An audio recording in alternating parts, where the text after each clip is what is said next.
care about it. That's a waste. So why do we care about vertex form? What does it tell us? She did. She said because you don't know. It has one parenthesis, but what does it tell us? Okay, think about the word within that word. The vertex, good. Alright, so what is the vertex? -3.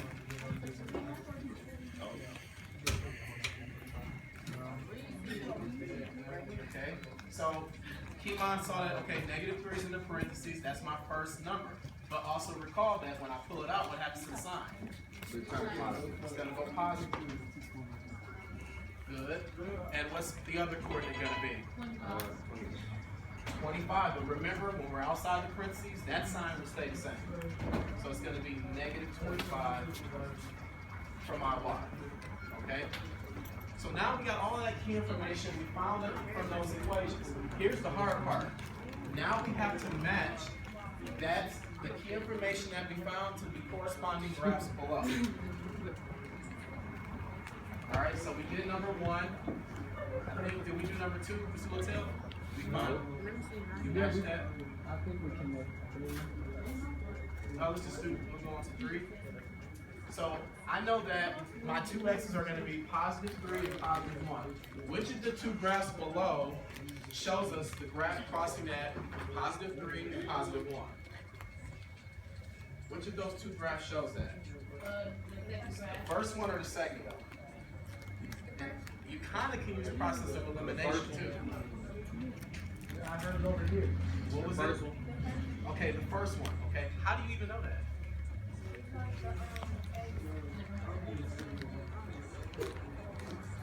Okay, so where is the x-axis? Is it up here? No, it's down there. It's down there. And how do you know that? Because it's X and Y. Because of the points. What else tells us? It's X and Y, you know. Well, it's not labeled or anything. I know, but that's like something we learned. Yeah. Here's another key thing you always want to kind of keep in mind. When you see that 0, that tells us the origin. So that's where the y and the x, they cross. So this is where our x-axis is going to be located. All right, and we know there's 2 points along that x-axis. Here and here. Okay, and so really it's just a matter of counting those lines and figuring out what the numbers are going to be. So this is going to be +1 here. And this is going to be +3. So check this out. It matches the information that we found in question number 3. Okay, lastly. You tell me. Keep on, I forgot you here. Keep on. Alright. The last one, number 4.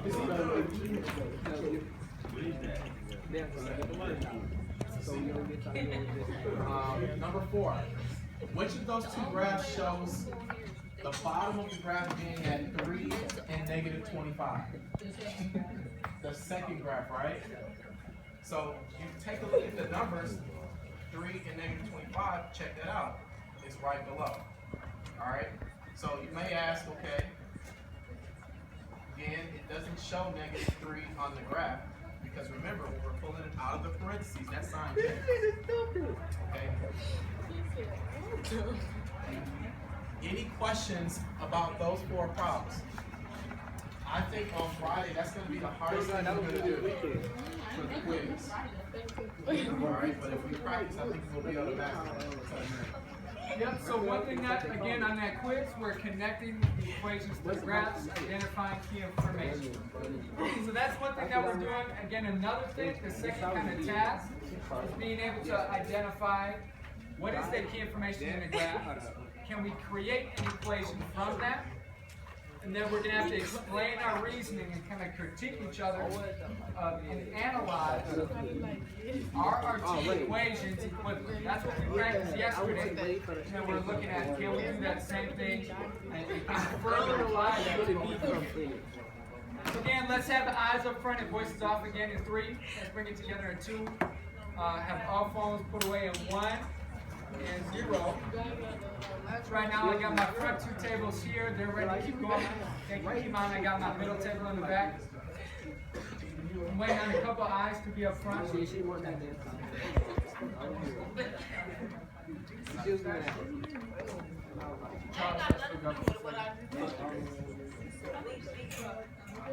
Okay, so going over on the bottom, this is something that's new. What we're doing is connecting what we know about these graphs, we're connecting what we know about equations, and we're going to use our graph to create that equation. Again, we're connecting what we've done, we're going to apply it here, and then we're going to use our reasoning to explain how we know that our equations are correct, how we know that they're equivalent. So the first thing that we're going to do, okay, the first thing we're going to do is identify the vertex. We're going to identify the vertex. Adrian, can you tell me where's the vertex in this first graph? Where do we look for it? Yeah, where do we look for that vertex? Perfect. So at the very bottom, that's where we know our vertex is at. So again, the bottom of our graph, we know that's where our vertex is. So how do we identify the points of that vertex, or the coordinates of it?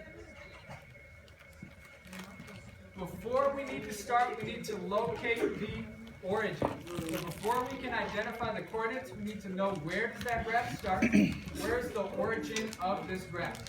Can somebody with the raised hand tell me, what do I look for? What information on there? Again, Mr. Moore pointed it out. What tells us where the origin of our graph is? Negative 9. So, well, we don't start counting at -9, but how did you get that number? Where did you start counting? Because the vertex is the bottom Yeah, but where did you start counting? from the x-axis. And how do you know where the x-axis is? Right, you're almost there. That's right there. But where? What told you where it was? Because, what did he say? He said, where it crossed that line. I mean, I can't remember what he said, but You know about where it goes, where it's split over one of them. Yeah, so how do we know? Because the x-axis down here, You know, to the top. and how do you know this? Because, What's the clue? What's the clue? What on there tells us? there's 0. Perfect. That's what I'm getting at. So that 0, this 0 point, that's our origin. Again, even the number 0 looks like the letter O. That's the start of the word origin. So Kimon, I know that's what you're looking at too. I just want to put it into words. How do we know where to start? We look for that 0 point. When we're counting, again, starting at 0, we count up from there. So from 0, we have to look from here to my vertex. Do I have to go to the left or right at all? So we don't have to go to the left or right. So if I don't move, I move 0 spaces to the left or right. This x value, again, that tells us how far to the left or right we need to go. And now here, am I going up or down then to find my vertex? Down is down, positive or negative. And how many spaces? Get all the way to that vertex.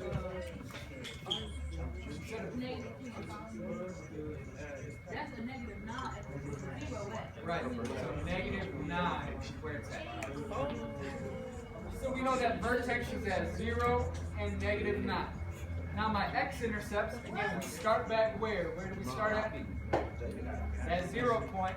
Now we look at our x-axis. Is our x going horizontal or vertical?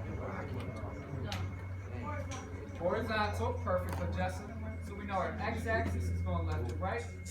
So what is the first x-intercept? What point does it cross? You start at 0 and count from there. Do I need to go left or right?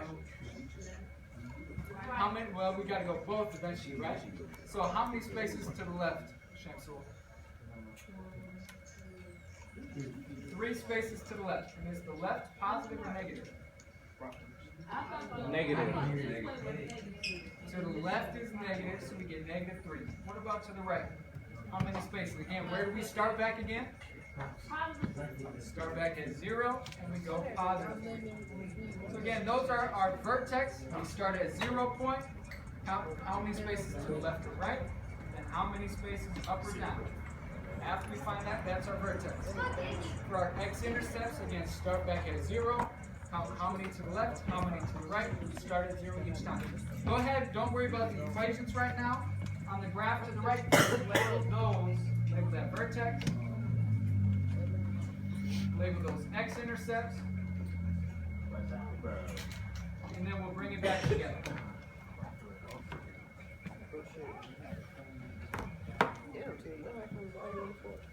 So go ahead, let's take 2 minutes identifying the vertex and the x-intercepts of that second graph, and then we'll bring it back together to come over creating those equations.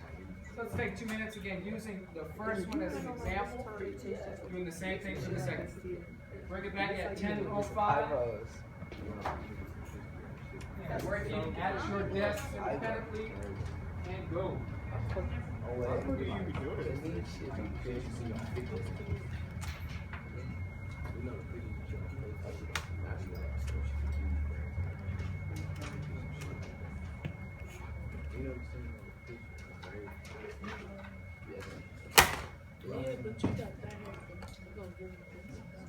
Yeah, that's how I feel with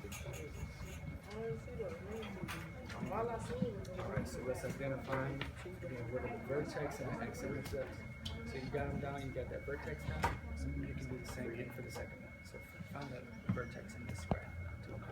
And where do we always start at? And then count from there.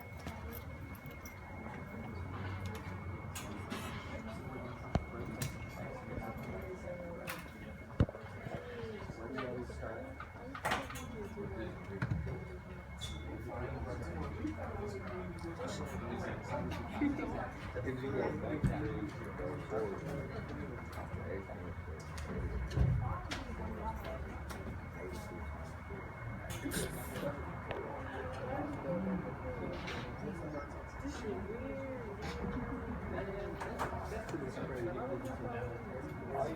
This ain't creating no crazy.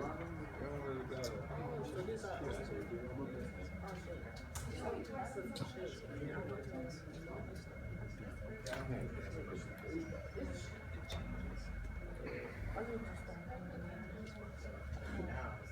Hey.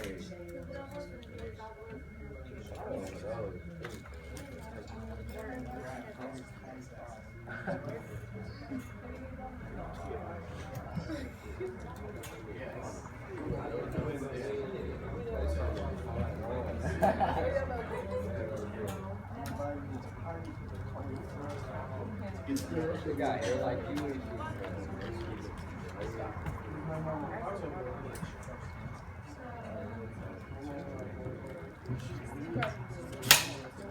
I did too.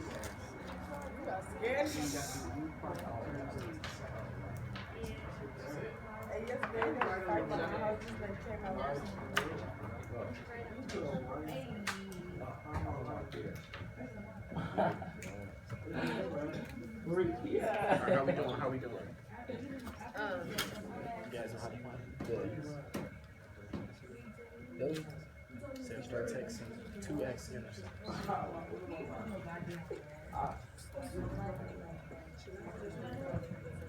You did it wrong. That's actually. How you get it? Oh shit. All right, Sierra. So when I say bring it, you say bag. Bring it. Bag. Bring it. Bag. Okay. So bring it back together. Again, we'll do that sometimes just to get your attention.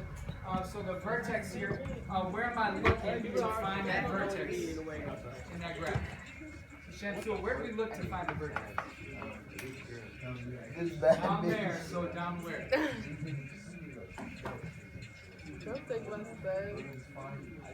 The lowest point, right? Okay, so where do I start when finding it? Where do I start to look at it? Yeah, Bianca, can you help us out? Where do we start when we're trying to identify these? Well, the vertex, at the origin first. And I love the math vocabulary that you're using. We start at the origin of our graph. Yep, which is that 0. So now to get to our vertex, am I going to the left or right? To the right, how many spaces? 3 spaces to the right. And then go down 1. So are those positive or negative? Positive. Positive 3 and then negative 1. Absolutely. For our x-intercepts, again, where do we start at? Start at that 0, the origin. To the left or right? The positive or negative. So, will I go over 2 more? So does that x equals 2 again? So, how do you get 4? You start where? 0, count over 4 spaces. Alright, so again, this is really good. Identifying the key information. This is probably the most difficult part. Again, pulling up, making sure we're taking out the right numbers, knowing where do we start counting based on the graph, based on where the origin is at.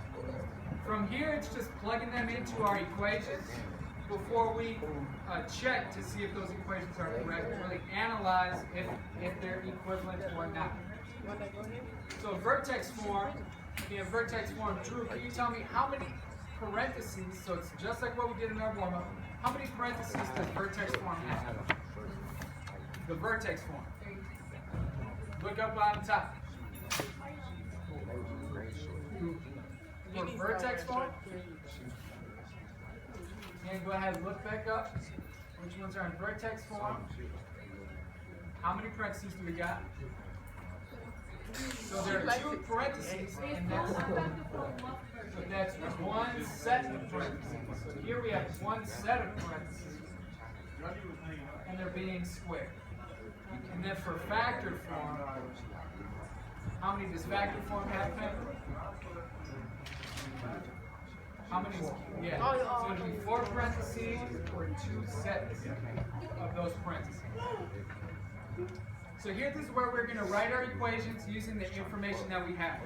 Again, one way that we can do that, use the prior information that we have. Inside the parentheses. I'm sorry. So Sierra, can you help me out with this one? For our vertex form, what's the first thing that we see in our parentheses? Well, look back up on number 2 and Ain't number that 4. negative 2? What's, No, which one you what's the very first thing you see in that parenthesis? X. It's an X. What's the very first thing we see in the parentheses? X. X. What's the very first thing we're going to put in our parentheses? X. Absolutely. So again, each vertex form starts with that X. And now what number goes next? That's the first number of our vertex. So 0. So again, inside the parentheses, what happens? Well, what happens inside the parentheses? It changes. Does adding 0 and subtracting 0, does that make a difference? Really, it doesn't, because it doesn't change it at all. So we can write -0, but we know that that doesn't really affect our equations, because we're just taking away nothing. Well, what's the first thing that we see outside parentheses in vertex form? The square, absolutely. So that 2 being raised to the power. Power of 2. And then, well, what happens outside parentheses? Does it change or stay the same? So this -9 stays -9. And that is our vertex form equation. Factored form, we know has 2 parentheses. Kimon, what's that first thing that we notice inside our factored form parentheses? And what you talking about where? Yeah, you can look back up at numbers 1 and number 3. What's the first thing in the parentheses? X. X. What's going to be the first thing in our parentheses down low? X. X. So we know the first thing in there is our variable, X. What number are we going to look at to plug in there? Absolutely, it's -3. So now we look at our x-intercepts for our factored form. So inside parentheses, Shamsul, does it change or stay the same? It changed. Inside the parentheses. I mean, it stayed the same. Inside it changes. So this -3, what's going to happen to it? Yeah, +3. I just said it changed, and you said I heard you. That's why I changed it. So the second set of parentheses, what's the first thing that's going to go in there? X. X. And then what's the second x-intercept, positive 3? What's going to happen to this one? Negative 3. We'll change to a negative or minus 3.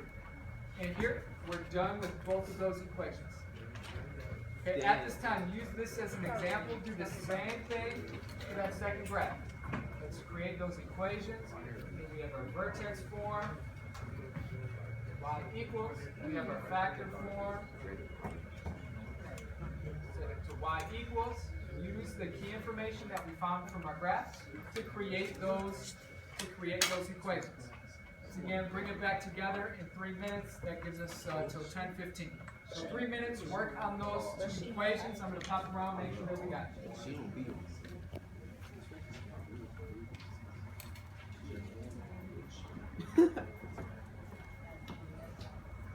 All right, so I see my front tables and then the middle tables working on that second problem, identifying and creating those equations based on the key information.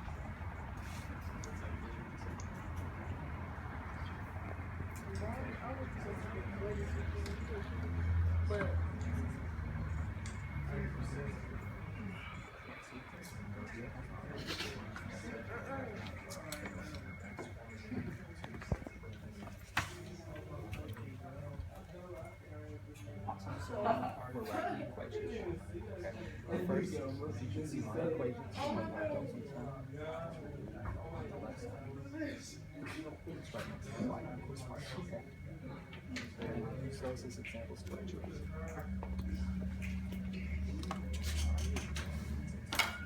So for our equations, I'm going to write exactly.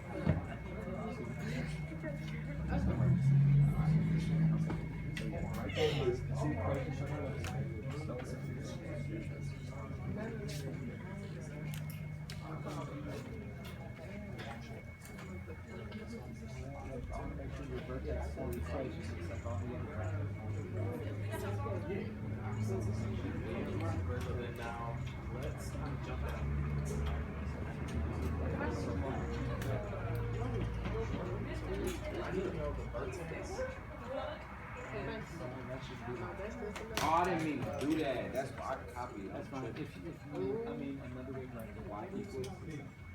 You know, I got the golf position. I put the right stuff.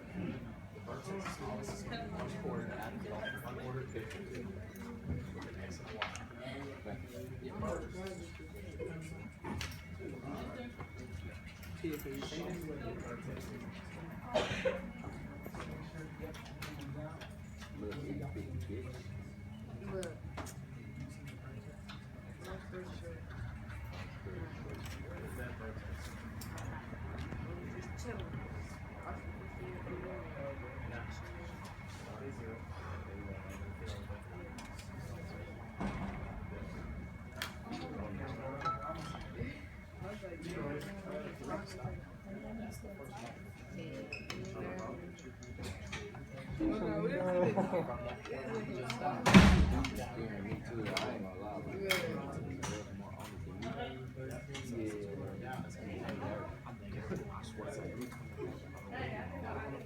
Yeah, I swear to God. Is it because I know? That's embarrassing. I don't know, but you got to put the right hand on it.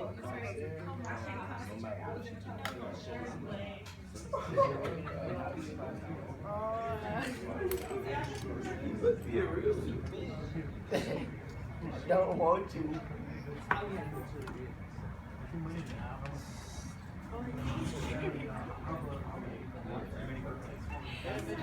God. Stop all this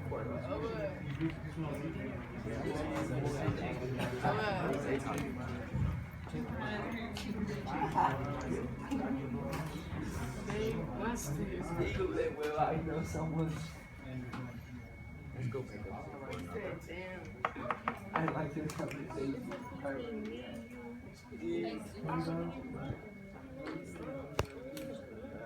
Hey, I want to listen to that. I need to go. LeBron James. Mr. Moore. They just buy their ass off. Who the fuck is LeBron James?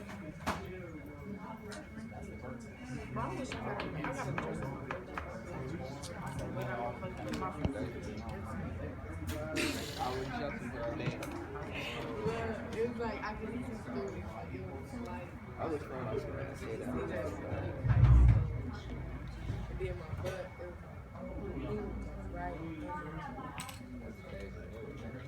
My phone dank. They don't put your wife love to hear about you. You know what's that shit?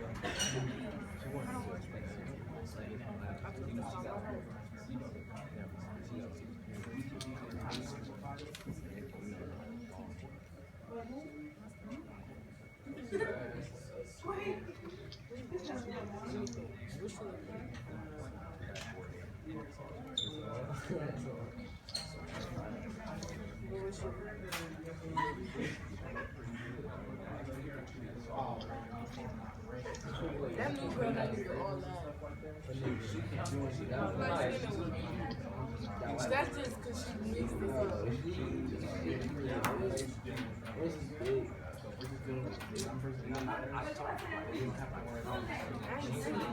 She pretty girl, she not ugly, but y'all made her some She like that girl on the house like that. ugly. But she pretty, but she like. Right. Right.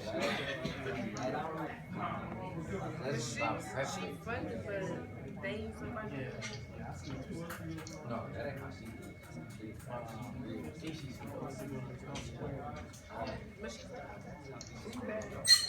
But she's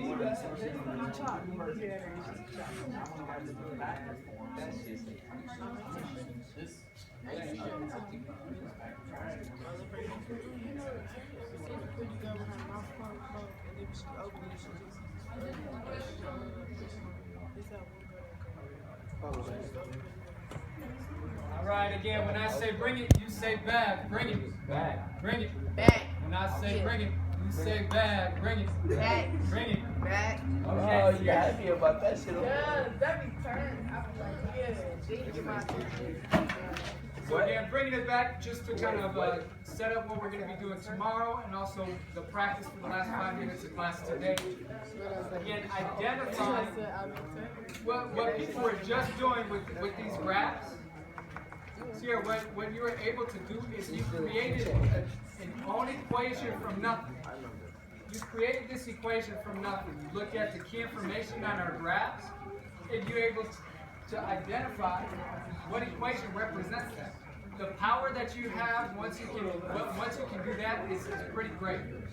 Again, you can then project future trends. That's what people who predict the weather. They look at patterns and they create equations to try to model that. That's what we're doing.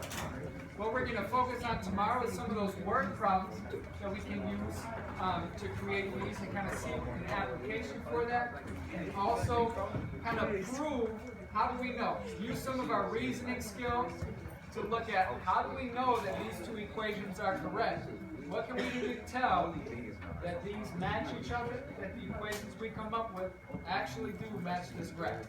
So that's what this bottom part is converting to general form to check if they're equivalent. We practiced that yesterday. So that's using our box method, using different representations with a graph, equation, and a table, making different representations to try to see if they're equivalent, if we're correct, and checking our work. So on the back side, we're just focusing on finding the key information and creating those equations. So go ahead, turn to the back side, and what we're doing is identify the key information, use those to create our equations. And I'm going to be coming around checking it off. We still have 4 minutes left in class. There's plenty of time to get through those top two graphs. Let's work through those. Whatever is finished, that will be for homework. Connecting those equations to those graphs.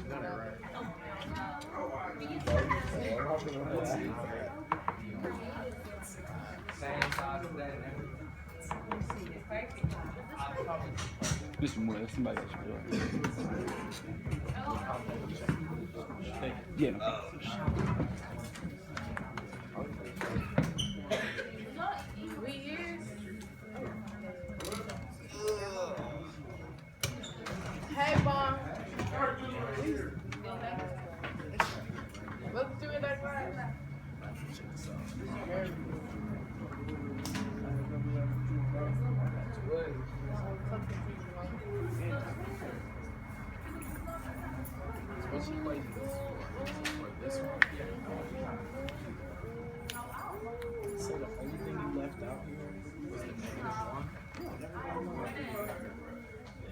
It should be able to.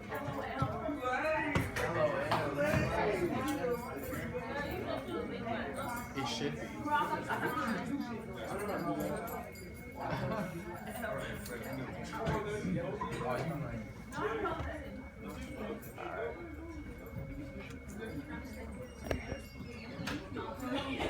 Alright, Charles, what do you need to help you out?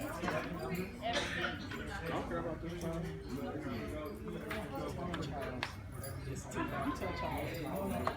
Tell him this is not old. Shit, I'm doing the same GED. Oh, you want to do that too?